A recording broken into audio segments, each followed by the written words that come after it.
રાઘવ ચઢ્ઢાને આજે આખો દેશ ગદ્દાર કહીને બોલાવી રહ્યા છે, પણ સવાલ એ જ છે કે આખરે રાઘવ ચઢ્ઢા ગદ્દાર કેમ છે? હાલમાં દેશની સત્તાના શિખર ઉપર બીજેપી બેઠી છે અને જો તમે બીજેપીના મોટા નેતાના લિસ્ટ જુઓ તો તેમાં પણ તમને ઘણા એવા નેતા મળશે જે ક્યારેક કોંગ્રેસમાં હતા.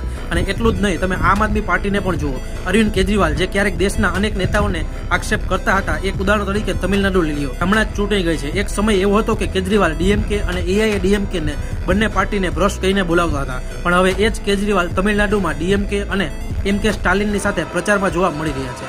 લાલુ પ્રસાદ યાદવ વિશે કેજરીવાલ કહેતા હતા કે તેમને જેલમાં નાખવા જોઈએ, અને શીલા દીક્ષિત જે દિલ્હીના પૂર્વ મુખ્યમંત્રી પણ રહી ચૂક્યા છે, જે કોંગ્રેસમાંથી હતા, તેમના વિરુદ્ધ પણ કેજરીવાલ કહેતા હતા કે તેમને વિરુદ્ધ ભ્રષ્ટાચારના પુરાવા ઘણા છે.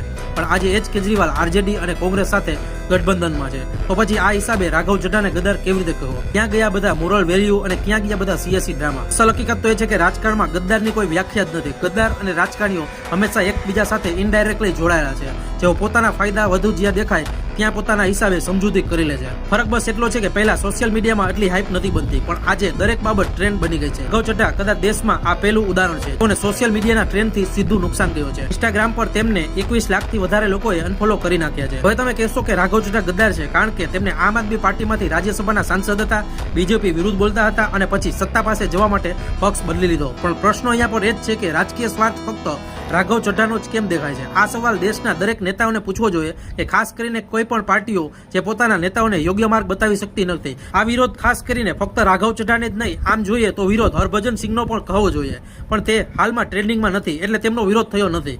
આવા જ અપડેટ માટે મને ફોલો કરી લેજો.